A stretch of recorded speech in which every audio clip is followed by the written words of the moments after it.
Welcome, everyone. Welcome to the Azure Virtual Machines Deep Dive session. I'm Mahesh Tyagarajan.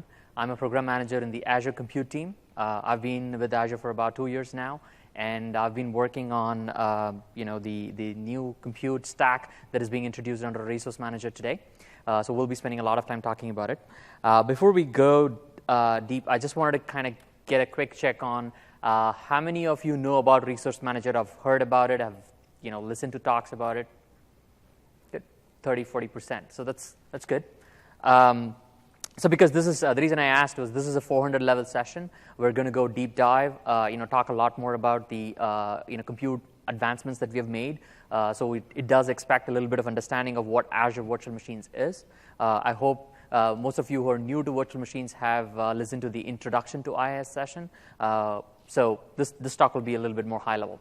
So let me do you want to introduce yourself? So hi, my name is Boris Scholl. I'm a program manager on the Cloud Platform Tools team. My team looks after everything related to tooling for what we say hyperscale or large-scale compute. So Azure, virtual machines, Service Fabric, IoT scenarios, everything that goes big. All right, cool. So mandatory slide. Do give us feedback. We'd love to hear feedback from you so we can tailor the sessions accordingly and make it better. All right. So what are we covering today? We're going to focus heavily on the IIS v2 stack. For folks who are not aware, at Build we announced the introduction of the new compute model, compute APIs under Resource Manager. We've termed this IIS v2, and we're going to cover a lot about IIS v2 in today's session. The second part of it, we're going to focus a little bit on how we are improving the dev and test story even further by the integration of compute, network, and storage stack under Resource Manager. We'll be going deep dive into some of the templating model. We'll actually show some cool demos around SharePoint and things like that. Then we'll focus a little bit on how to actually deploy complex applications on IIS. We'll pick up a sample. We'll walk through how to build a complex template and actually go ahead and deploy it. And in the end, we'll talk a little bit about the single unified Azure stack for the compute cloud.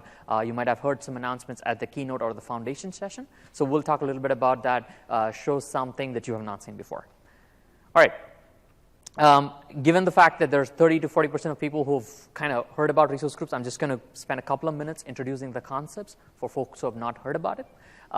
Resource groups or Resource Manager is a new service that has been released in Azure. It has been around for about a year now. We've had support for SQL databases, websites, and a bunch of other resource providers. But compute, network, and storage announcement happens today, happens with the build announcement. And so I'm going to talk about some basic concepts here. Resource groups, think of them as a logical container, which allows you to place a set of resources together in a resource group. Think of an application. You could think of an application like, say, MongoDB, or like a 3-tier app like SharePoint, for example. You can choose to place different tiers of those application in specific resource groups. For example, you can say, hey, I want my front-end tier in a resource group. I want my SQL tier in a separate resource group, and a database tier in a different resource. You can choose to do that. But the idea behind resource group is that we provide capabilities on the platform which allows you to manage the entity as a whole. A good example would be in a dev and test scenario. If you actually have a single app deployed, you can choose to delete the entire resource group as a whole, which is a big advantage, right? Typically, if you think about scenarios where you're doing large-scale applications, you have 100 nodes that you're spinning up and spinning down. Management of those nodes are pretty hard. So resource groups allows you the flexibility to either delete the entire set of nodes as a single go, right? You make a single call to delete the resource group, and we take care of deleting all the entities underneath it. Now, when would I want to use resource groups or think about it? Think about 4 properties. Think about the life cycle of the resources. How do I want my app to look like? Do I want to place my tier in a separate entity, or do I want to place all tiers in a single resource group? It's up to you. You can choose, but keep in mind the lifecycle aspect of it.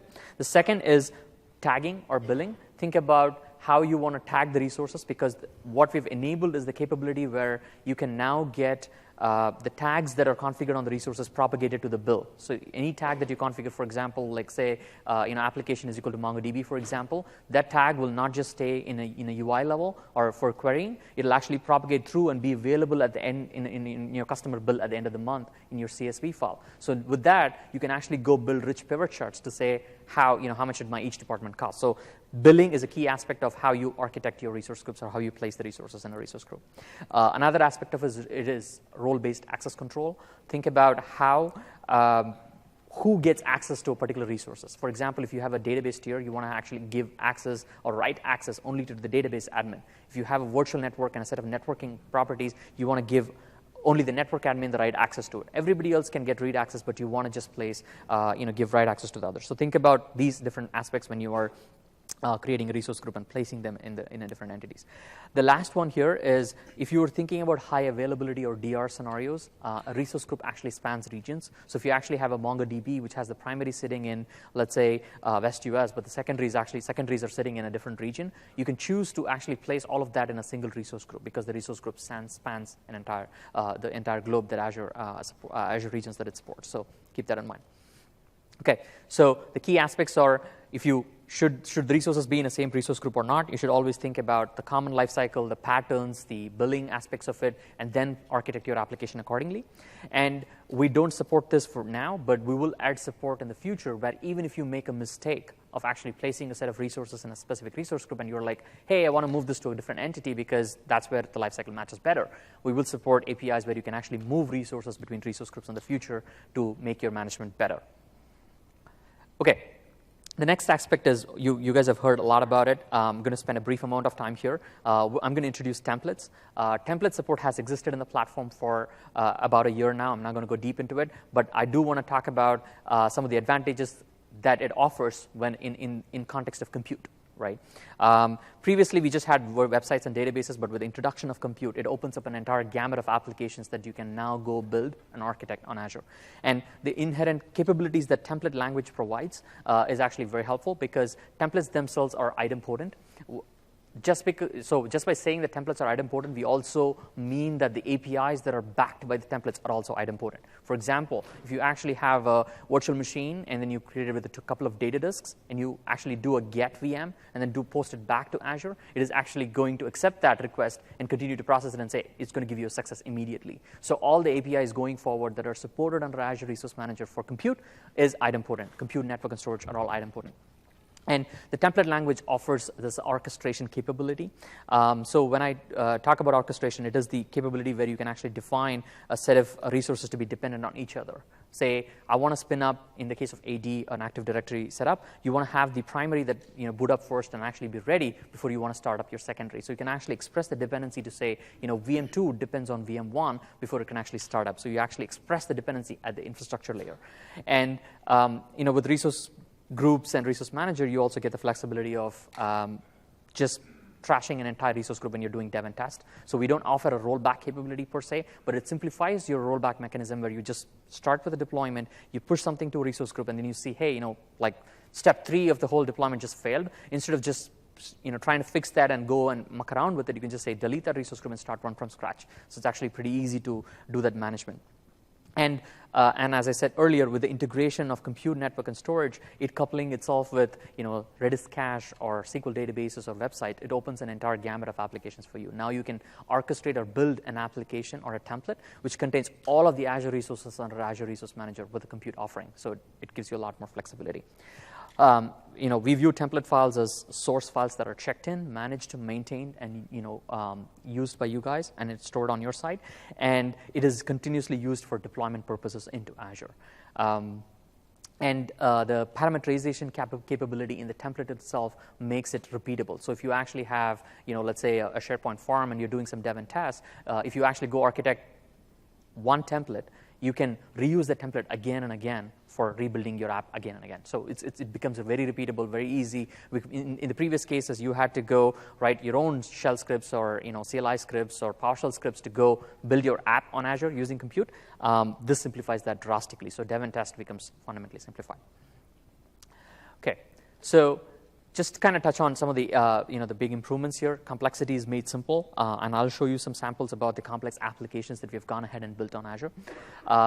Now you can blend and build applications using IaaS and different PaaS services that are available in the platform. When I talked about PaaS services, SQL, or websites, I'll dive deep into some of the scalability aspects of the new virtual machines and the improvements that we have made here. So now you would be able to spin up hundreds of VMs really parallelly. And the integration of role-based access control on tags offers a great flexibility for enterprise and dev and test scenarios, which we will dive into. And what you're seeing there on the right-hand side is a new community template section that we have launched with Azure.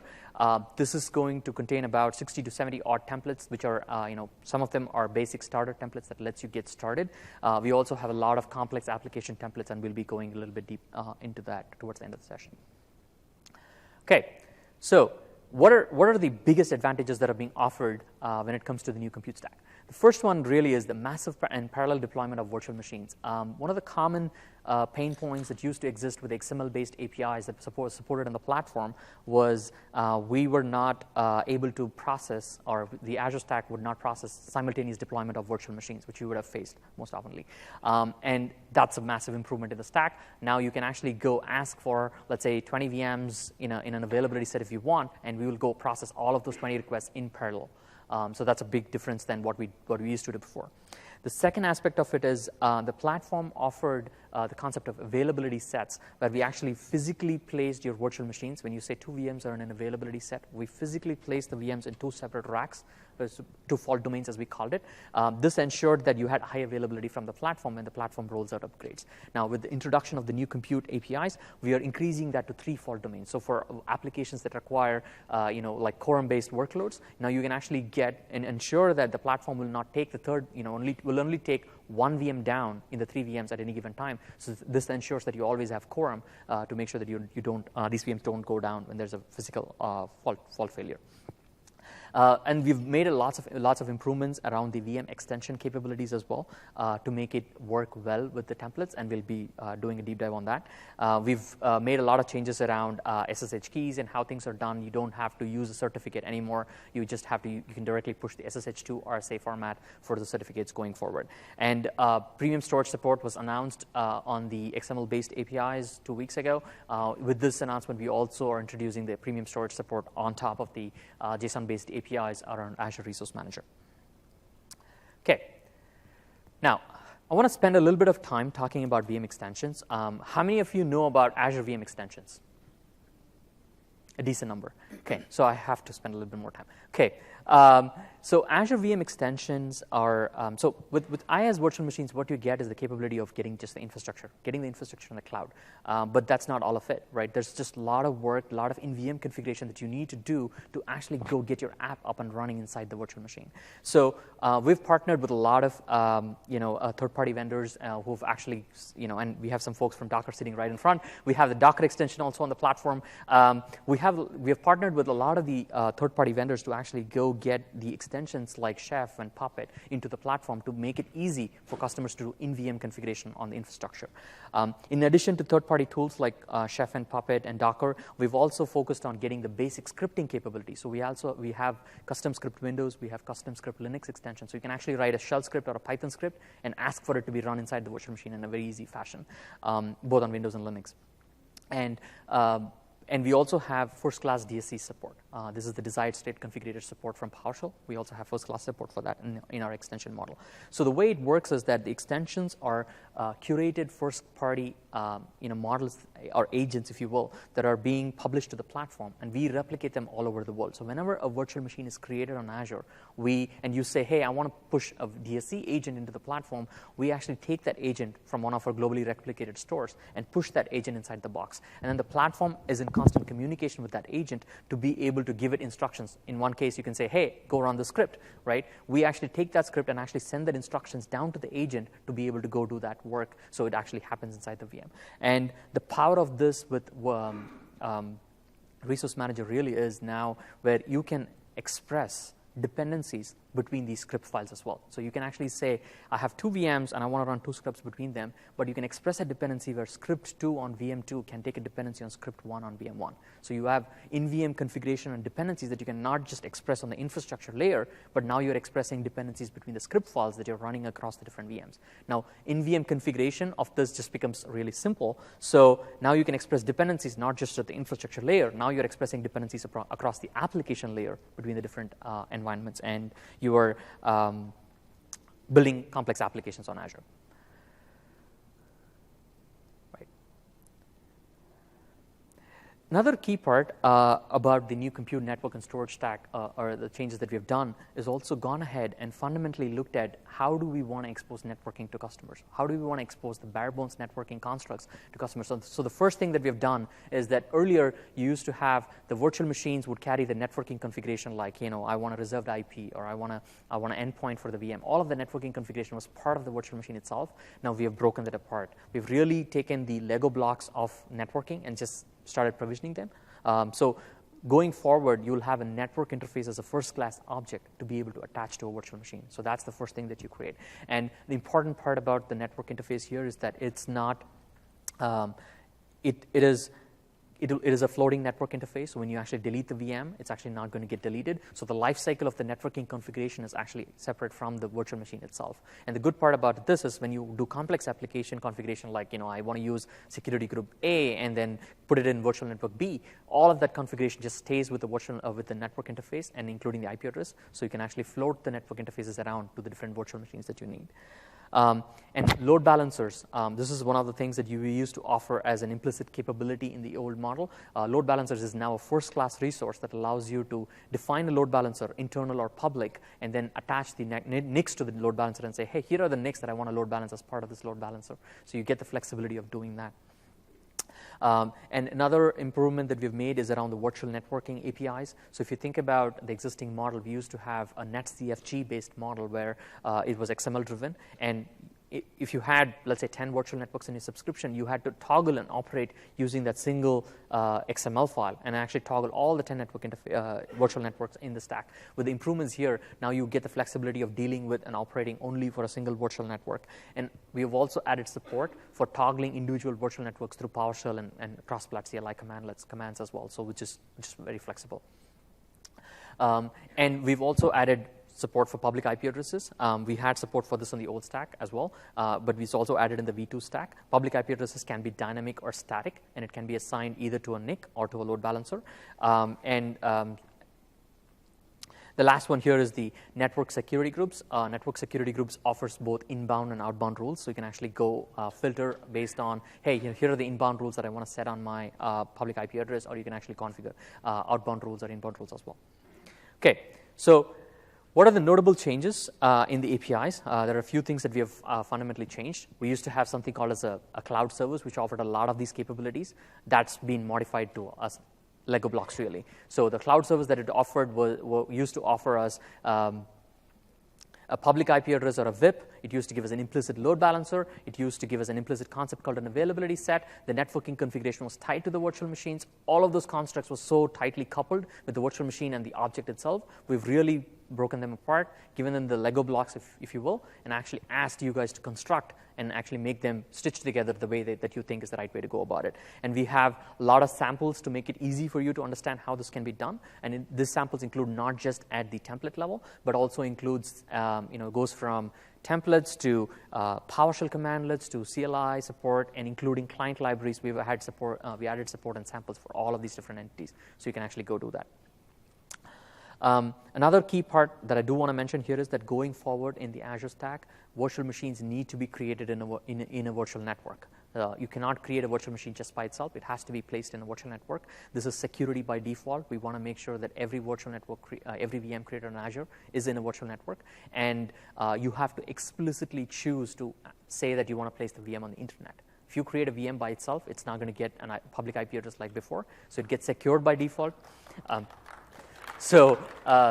And you have to ask for a public IP address, and then you can float these IP addresses that you want. So this is a big difference in what we're doing here. And no more implicit DNS names. You used to get something like something.cloudup.net. If you don't want it, you're like, hey, I don't care about it. It was just, added. We don't provide that anymore. If you want a DNS name for your app, you need to ask for it. You need to put it in your public IP address. So if you've gone back to the basics of just saying, how do we introduce networking? How do we do networking as the basic building blocks? And that's what we've solved with the new APIs. Okay, so with that, I'm going to hand off to Boris and talk a little bit about how we've simplified dev and test on Azure. Yeah. So how many of you use Azure IaaS for dev and test scenarios? Okay, cool. How many of you have actually done a SharePoint deployment before? A lot of people. Okay, the reason why I bring that up, like in the Microsoft world, one of the complexest deployments or topologies was in fact SharePoint on-prem. And this is what we're going to show, or what I'm going to show you today, how simple it is. So why do we think like the new virtual machine stack or a new Azure stack has drastically simplified Azure usage for dev tests? So first of all, when you build or back in the old days, so I like to call it, when you spun up your environments in Azure, you probably wrote tons of PowerShell scripts because you want to have an automated and repeatable workflow. The problem with PowerShell scripts, at least my experience of what we heard from customers is, even though you share them, if you want to do another environment that's exactly like that, the one that you spun up, you run into issues more often than not. You need to debug it, you need to figure out what's not working and things like that. So it's really cumbersome to share like those PowerShell scripts with a configuration. So with Azure Resource Manager, because we have a declarative way of describing an environment, it's really nice and easy to repeat the deployments over and over again. Another important aspect, and that's another big difference, Mahesh mentioned that Azure Resource Manager is idempotent. That means, like, think about the PowerShell scripts that you had to write. You wanted to create a resource, and you wanted to create it again, so you had to check if the resource was there and things like that. So it was all an effort to put that code in there to check if the resource was there, and you needed to catch it, and then you needed to handle that situation. So with Azure Resource Manager being idempotent, it's already built in. So you can think about you have a template that defines your environment, you publish it or you deploy it once, your environment is there. Now you're going to repeat this deployment and you just make one change. Let's say you add another server to it. Azure Resource Manager will only add that additional server to it. So that the succeeding deployments are really fast because only the changes are being impacted by the next deployment. That's really great. So another advantage of having everything in one template is you basically can manage the entire application as an entity. Before you had like, I remember when I built like PowerShell scripts for PowerShell environments, we had tons of scripts, we had a master script and things like that, so it was really hard to keep track of. Here with the template approach, you really have everything in one template and you can manage it, you can source control it. You can even track, like, once it's source controlled, who made changes. So you can really ensure that everything, the entire application, is managed as an entity. The other aspect, I work on the Visual Studio side. For us, the way we think about it is config as code. So obviously, like a template, because it's just a JSON file, it can be easily integrated in our like lifecycle tooling, like continuous build and delivery pipeline, release manager, and the dev test lab that we have announced yesterday. So once you define your environment as a template, it plugs easily into our stack. And if you don't use our stack, it's also good because you can just use CLI, PowerShell, or any scripting language just to deploy the template. Another advantage is really easy monitoring and alerting, because with ISV2 you get you get a little bit more capabilities when it comes to monitoring and alerting. So as Mahesh described, there is this notion of extensions, and there is it's called Azure Diagnostics Extension, which is basically an agent that runs on the VMs, collects data about the machine or the application that runs on top of it. So you get that for free, it's easily to integrate it, and then your application or your environment is being monitored. And obviously you can also hook it into our alerting system. Another example for why this is drastically simplified, how many of you run a dev test environment in Azure but need to connect it back to on-prem, for example, to get certain data? So with that, we also make sure you have a good hybrid connectivity. What we think you can use a point-to-site connection, side-to-side, or express route. So it's really easy now. With that, because we talked a lot, let's do the first demo. And switch back to here. Okay. Can everybody see that okay? All right, so what I have here is Visual Studio, but it's not a Visual Studio code project whatsoever. It's really just a template here. It's called deployment template.json. And you can think about this template describes a very complex SharePoint farm. It has like a SharePoint front end, it has a SharePoint app server, and it has a database layer. So think about it, it could be any topology like that, very sophisticated topology. Of course, I want to follow a golden rule, so I don't want to start everything from scratch, because if I needed to build that template from scratch, it would take me forever, and it was probably like really hard to do. So Mahesh pointed out that we have that GitHub or the Azure Marketplace with all those templates. So you can go there, grab a template that meets your needs, use it, put it in Visual Studio, and customize it. Or someone in your company might already have defined an environment in a JSON template, and you just enlist to the source or to the repo, open it, and then you can start customizing it. So as I mentioned, what I have here is a JSON template, and I don't want to dive into the tooling here, but the nice thing about it is, because it's a very complex template, is we have a so-called JSON outline view. So we don't want to build a designer or anything like that. We just want to give you an idea, hey, what resources, what parameters are being used by the template, and make it really easy for you to customize it. So in here, if I look at the resources, I see I got quite a bunch here. It's like all my variables and my virtual machines and things like that. And if I wanted to add something to a resource, I could do that by just clicking Add New Resource, and then I could bring up the Add New Resource dialog. It basically, what it holds is a bunch of JSON snippets, and that didn't work.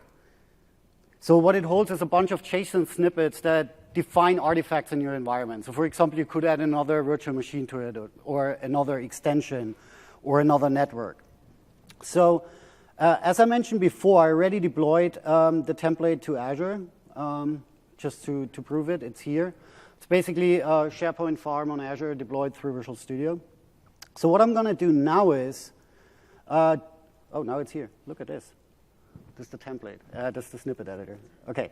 What I want to do now is I want to show you the item potency. And what I've done here is I created a very simple load test that basically hammers the SharePoint website.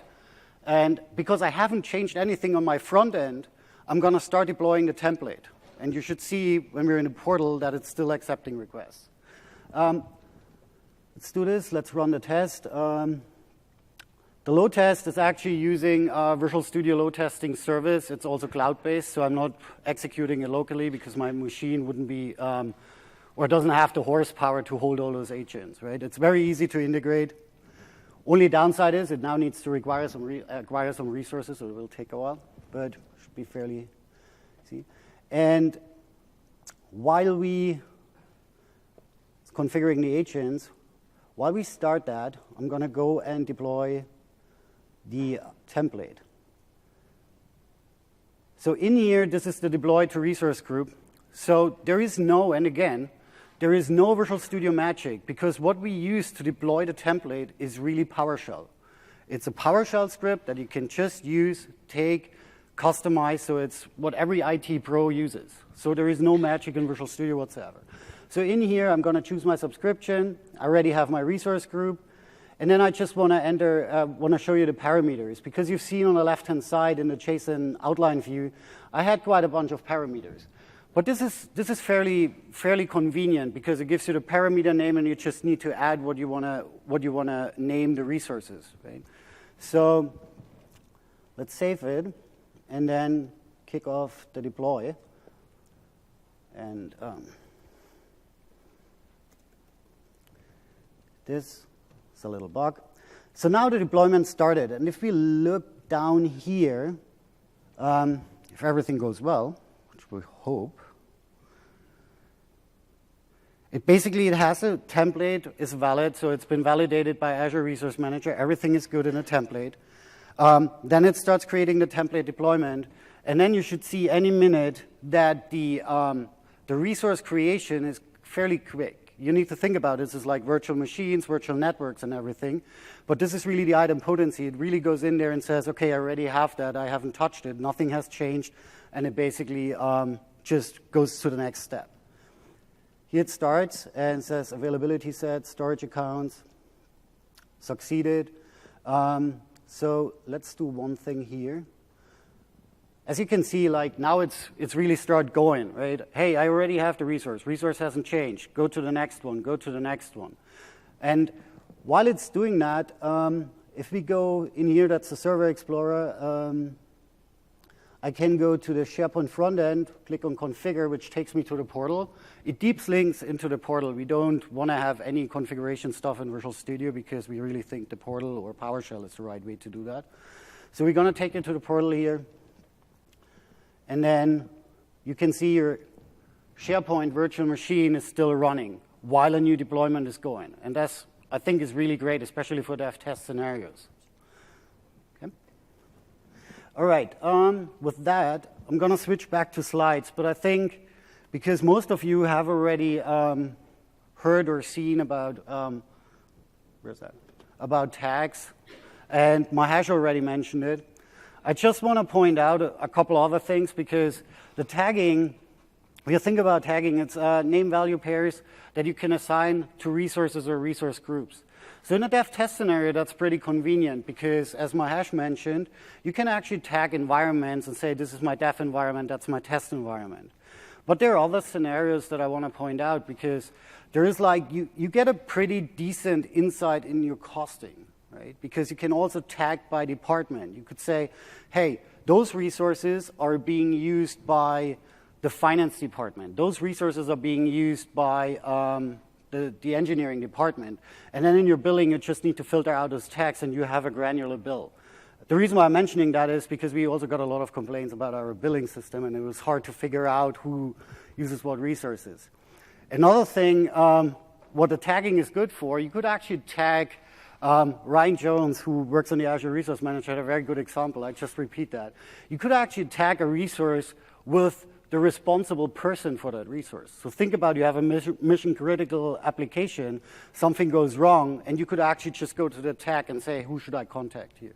So those are just a couple of high-level samples why this is great. The next thing I just want to briefly touch on is resource-based access control. So I'm doing a lot of EBCs in Redmond up there about dev test in Azure, and the very first question that we get, okay, how do I handle my subscription management? Because how should I do this with developers, with my departments, and so on and so forth? And so far, you could only do it like on a subscription level, and you had to add like other people in your department to the subscription, or each developer had its own subscription. So with RBAC, you really have a granular permission control of your resources. So you can basically say, I want to think about a multi-layered application. I only want to give a certain group of people access to my app servers. I just want to give a certain set of people access to my web front-end servers. And it goes even that far that you could say, I want to give them access to, or I want to give them permission to certain actions. So for example, I could say, okay, I'm going to trust Mahesh to access my machine so he can remote desktop into it, but I won't let him shut it down because I need it for a demo. So this is coming. I think we're going to announce that soon. Yep. Right? So overall, I think RBAC is a great way of controlling access to your resources, and we got that feedback from you over and over again, and there it is. So I think it's really good. I just want to skip over those 2 slides here because I'm going to switch back to the demo, like deep dive. All right, cool. So I think that was a good introduction about how we can continue to use, do dev and test on Azure, using templates and the new APIs. What I'm going to focus a little bit on is the update and upgrade story. When with the announcement of APIs and template support, now you have two models in which you can actually go deploy virtual machines. You can actually say, hey, I'm going to define it using a template. Here's my app, and you can go deploy that. Or you can use the old model the way you guys have done before, is to say, I'm going to author my own custom PowerShell script that is going to create, using new Azure VM, for example. So we will continue to support both models. The support for templates is really all about the ability where it makes it easy for you to deploy an application. Now, so we talked a lot about first-time deployment. Now, when you think about upgrade or update story, you have the flexibility to do whatever you want. You can choose to say, my deployment model and my management model with Azure going forward is going to be all about templates, because the templates are idempotent. All that you can do is you can actually go deploy an app and say, 2 months later, you come back and say, hey, my web front-end performance is not that great, so I'm actually going to add a cache tier. And you want to bring a cache tier with a couple of more VMs, for example. You can just take the same template file, go modify the template file to say add a couple of more VMs, and just deploy it again. So your update and upgrade story can still be used or done using the same template file. Or you could completely say, hey, I'm just going to use this for my first-time deployments. I'm going to use this template. But after the first-time deployment is done, all my maintenance and management and further updates, like I want to add a data disk or I want to change the IP address, all of that can be done using your existing tools. You can continue to use PowerShell. You can continue to use the CLI tools, and that's absolutely up to you. So all that we've opened up is another layer or a model that makes it the job simplified. But at the end of the day, you get the tools that used to exist before to continue to manage your virtual machines the same way like you did before. Okay, now the manageability and the debugging story is interesting as well, because now you're triggering a template deployment that's going to run for let's say, half an hour, 1 hour, right? So the debugging aspects of it is actually very, very critical, because let's say you failed at the 50th minute and your entire app is dead. So it's not very useful. So we have added support at multiple levels. We have support in the PowerShell tooling. We have support in the Explat CLI tooling. We have support in the portal for you to exactly see what happened to a template deployment. Let's say you had 10 resources that you're spinning up. You can actually go exactly look at when was the 7th resource that was spun up, what was the error message. You can actually have a rich filter that shows you what happened. We also support auditing, like any other, like we used to do before, auditing on all of these operations. So we store the data for about 90 days. So you can actually look at what happened during this time. And another key part here that I do want to touch on is when you use resource groups and actually have a bunch of resources. In some cases, you have HPA data, like a storage account could contain a lot of information, which is very, very helpful. Accidental deletion of a resource group means that accidental deletion of data. So we support the capability of management locks. So you can actually go into a resource group and lock certain resources that doesn't have to be deleted. So you can actually protect those resources from being deleted. So when you actually try to delete the resource group, all the other resources will go away, but the ones that you had the management locks on will not be, and the resource group will be stuck. It will throw a failure, but looking at the logs, you'll be able to figure out saying, oh, I've expressed a management lock on a resource to ensure it doesn't get accidentally deleted. So it is powerful. At the same time, you can make mistakes. So we've provided the capabilities where you can go use the management locks capability there. And we've also added support for resources.azure.com. Today in this session, I'm not going to go dive deep into it, but do note that link. That's a tree structure view of the entire subscription. So you can actually go look at just the data. Like it would just execute the get calls on all the resources and list you the tree structure view. It's a very, very helpful, very powerful tool, especially if you're using VM extensions. You can, when you're authoring or developing scripts, you can quickly look at what happened to the output of my script. You don't have to go to PowerShell. You don't have to go to CLI. You can just run a template, quickly go to resources.azure.com, look at the VM, and see what went wrong on the particular script execution. So it's very powerful from that standpoint. Okay. So let me switch here to a quick demo. 8. All right. Everybody able to see okay? Is the font okay? All right. So what I have here is Visual Studio Code. What I'm doing here is I have a deployment, which is, think of it as a scalable web tier. I have a set of VMs that I've deployed as the front end. Now, I'm going to showcase an example where it is how we have simplified the ability where you can now scale that web tier in a very simple fashion. So in this sample, we're looking at a template which has the parameters section. So the template itself contains 4 important sections. The first is the parameters. Parameters make the template repeatable. The more you parameterize, the more options you have, or the flexibility that you have to repeatably deploy that again and again. The second section is the variable section, mostly runtime constants that you can assign. The third section is really the resources section. The resources are the set of resources that you're spinning up for your app. Last one is outputs. Outputs are used for looking at whether a certain operation was successful or not. So in this case, I'm obviously accepting the admin username password as an input, storage account as an input, and etc. But the important part that I want you guys to note here is I'm accepting a value called number of instances in this template. The number of instances here, I just said, hey, I want to go spin up 2 VMs. So that's important. Now, after the instances are specified, in the resources section that I'm spinning up a storage account where my disks will be placed. I'm creating a virtual network where my VMs will be placed. Now let's look at the public IP addresses. So in this section, I want you guys to focus on this aspect.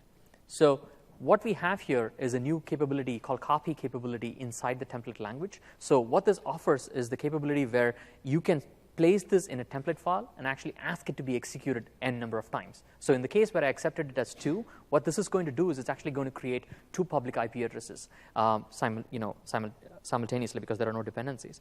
And I can also use the capability called copy index, which allows me to name the resources correctly. So in this case, what happens is the resource will be named public IP 0, public IP 1, and start creating that resource. The good part is I can now extend the copy index capability to other resources as well. So I actually have the same thing here for network interface, and I'm saying here's the NIC loop, and I'm creating 2 network interfaces because I want to go attach it to 2 virtual machines. So you can continue to extrapolate that, and then it keeps applying itself. Now, another important part here is that I can also express dependencies between the n number of resources that I'm creating. So I created 2 public IP addresses and 2 NICs. I can also express a dependency that says my NIC 0 actually depends on public IP 0. So implicitly, without actually having to go ahead and declare all of these instances again and again, you have the capability to just implicitly specify here's the dependency. So public NIC 0 depends on public IP 0 being available. NIC 1 depends on public IP 1 being available. So you can express that dependency right here. And the same applies for virtual machines. I go and extend that, and I use that capability all over. Now, what I have here is that I've already gone ahead and deployed this template with a couple of VMs. So I'm just going to go ahead and quickly show that. So if you see this, I actually have a couple of VMs here, my VM 0 and my VM 1 with a couple of NICs and IPs. Can also look at the scalable web tier here, and there are a couple of instances of virtual machines sitting here. What I'm going to do is now I'm going to quickly modify. I have a parameters file for this template. I'm going to quickly modify this to say 20. So the simple click of changing this number, I'm going to go ahead and now start to deploy this whole thing. So I'm doing a new Azure resource group deployment into the scalable web tier resource group. I'm saying I'm giving the path of the parameter file that I just modified, and then the path to the template file. The template file was the same template file that I used before. Let me just go make sure this is saved. Okay, cool. All right.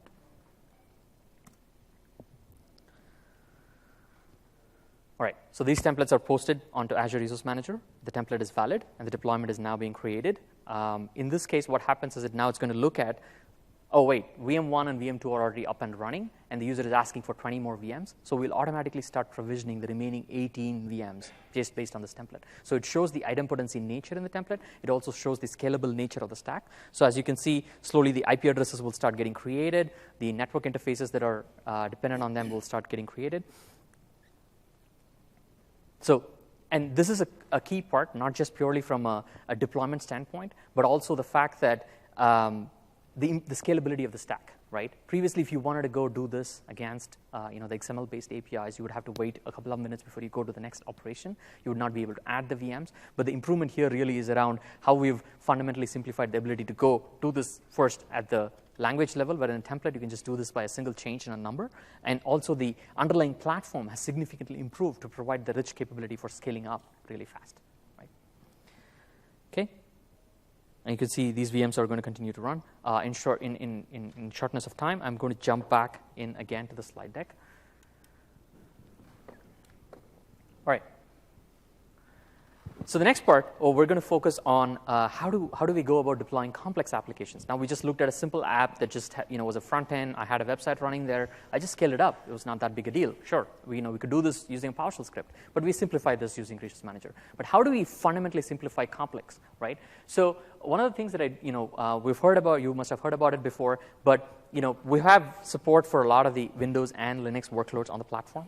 But the key part, and we have the tooling support, we have the NVM configuration support, but the important part here is now the work that we have done for application templates. If you look at the bottommost part of it, those are all the different apps that we have templates for already. MongoDB, or integration with Docker containers and actually go deploying an app, Django or Cloudera data stacks. So we have real-world production application templates that are available right now for you guys to go and try out, right?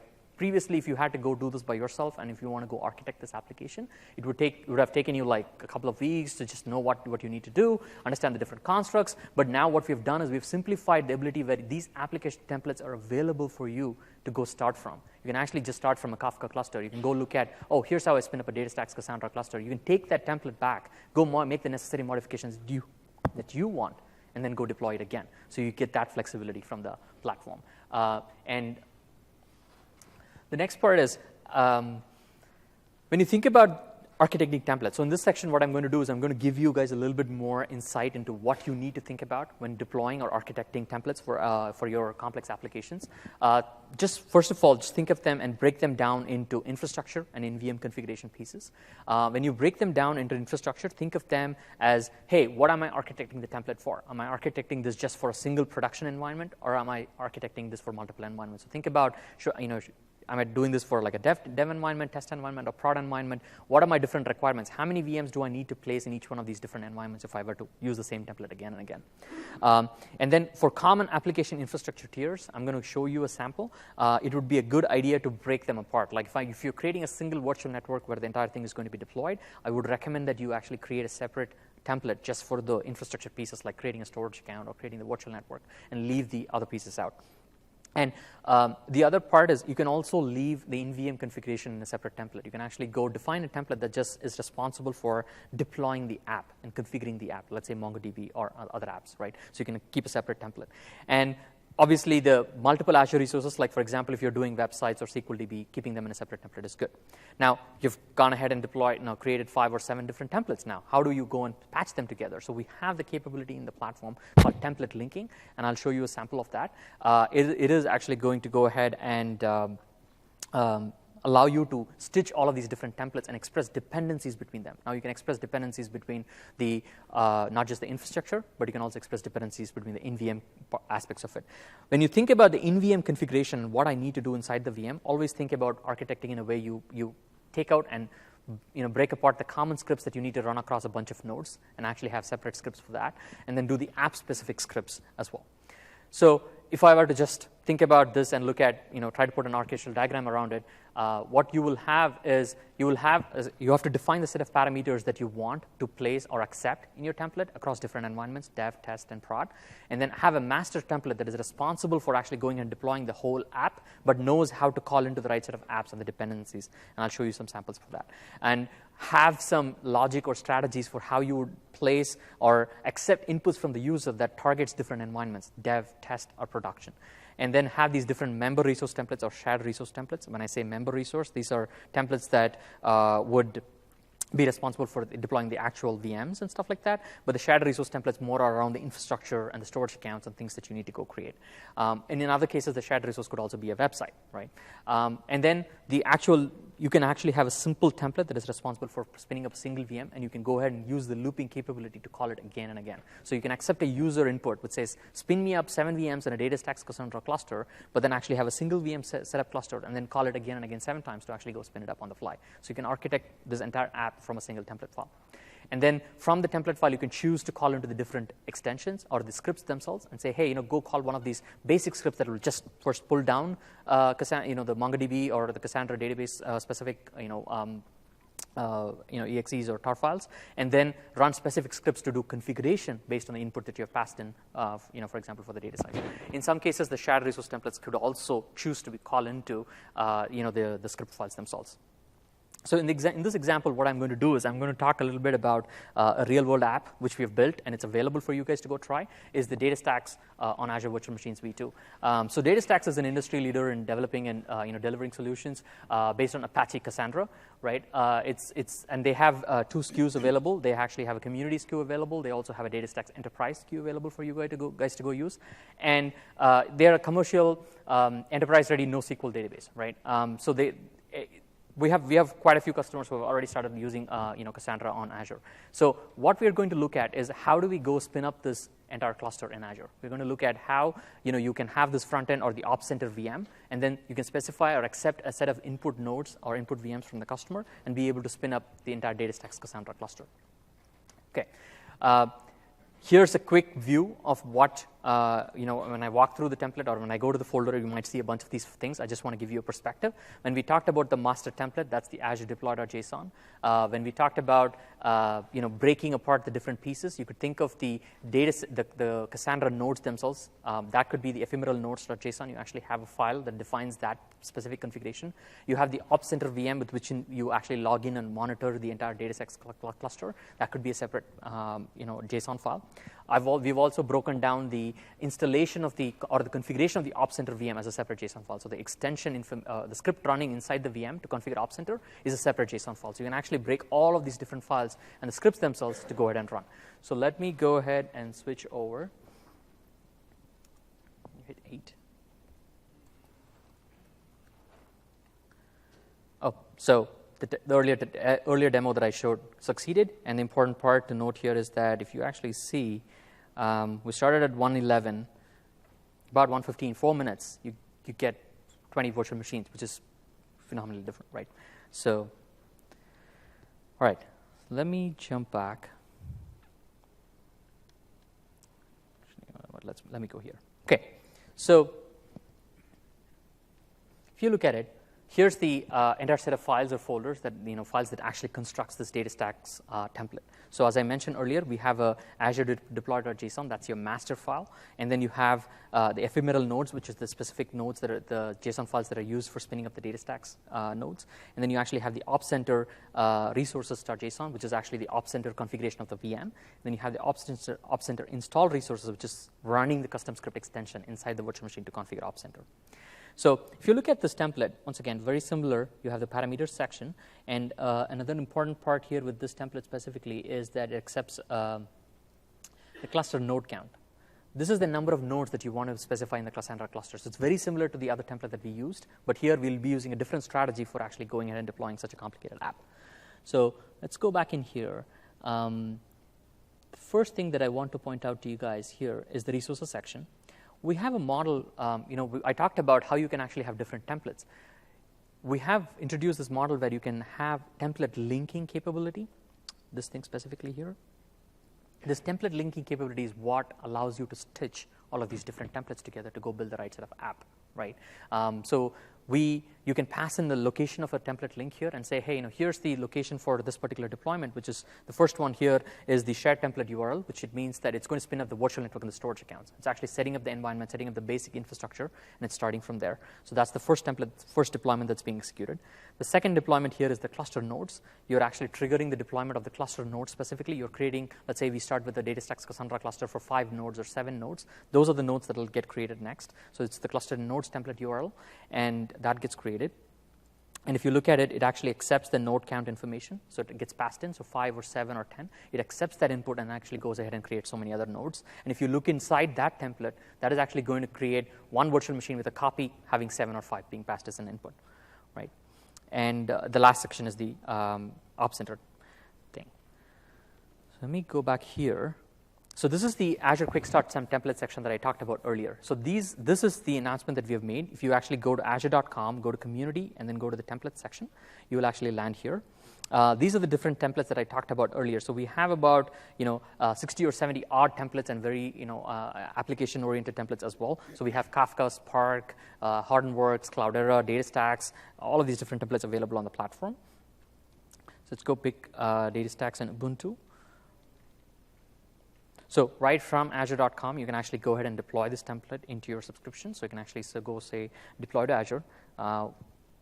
what this is going to do is it actually is going to take the Azure deploy.json file, and it's going to take it into the portal.azure.com, parse the file, and allow you to edit the parameters and actually go deploy this right into your subscription.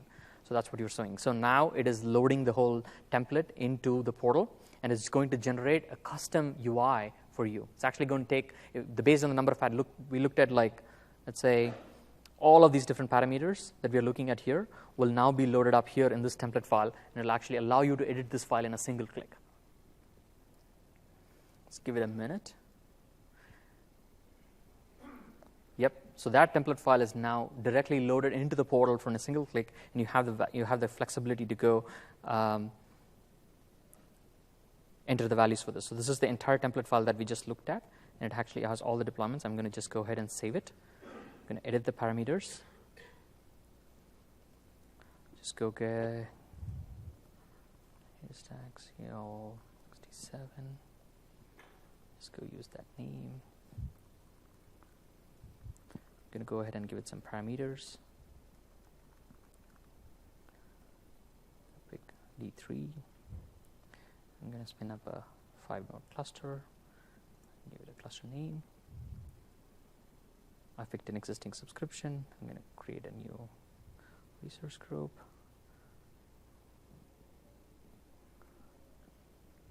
I may pick West Europe as the resource group location. Just back. West Europe. Okay. And go create. And this is it. So deploying data stacks on Azure, which used to be such a long process, is fundamentally simplified for you, where you can just go from any of the existing templates and you can just go start creating that deployment, which was not possible before. So that's what we've done. So let's give it a minute. I'll go back to show you the progress of the deployment, but given in the interest of time, I already have a DataStax such a template that I've already deployed. So I'm going to go just zoom in a little bit. The same 5-instance deployment that I had created, you can actually see the 6 virtual machines here. There's 5 DataStax nodes and 1 Ops Center node. And I'm going to just point you to here's the Ops NIC, right, the network interface for the Ops Center VM. And if you look closely, here's the public IP address for that VM, and I'm going to navigate to show you the exact DNS name. So this is the DNS name that we're going to log into and look at the DataStax configuration. So this right here is that location. So it's DataStax cvg6.westeurope.cloudapp.azure.com. And with a single click, what you got was a 5-node DataStax Cassandra cluster in just less than 15 minutes, which was not possible before. So that's the power of the single node, the Azure Resource Manager integrated with compute. And you can look at the nodes. You can actually look at what's happening in each one of those different nodes, what's the running tasks. All of this is possible with just a single click. All right. Why don't we switch over?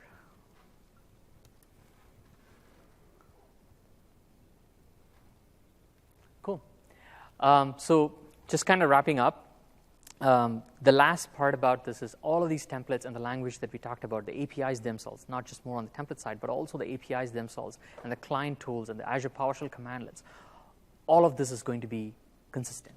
When I say consistent, this is a single unified Azure API stack that is going to be shipping with on-premise as well. So the amount of the effort, the code, any apps that you build or write on top of the APIs for the V2 IaaS V2 stack is going to be consistent. So the same APIs will actually work against an Azure on-premise endpoint as well. And I'm going to give it back to Boris so he can actually do a quick demo. All right. So what do you guys think so far? Is that cool, the new stuff? Cool. All right. So. All right, sake of time, as Mahesh mentioned, by being consistent, we truly mean what you've seen here. You will be able to do exactly the same thing on-premises, in your on-premises environment over time. Just to prove the point here that we are not just making that up, I can show you work in progress right now, switching back to 5. So, again, this Visual Studio, I know it's hard in an IS session to look at Visual Studio, but it gets the point across, I think. So if I want to start with a new template, I could do that here, hopefully.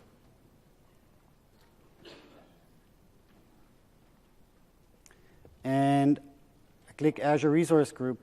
And now you can think about, you get this template selection, and as I mentioned, we'll integrate with GitHub, so you will be able to pull it down from GitHub or from any other repository. So let's check the virtual machine template for now, just a very simple one. And what you'll get is basically a project I was showing you before with a SharePoint template.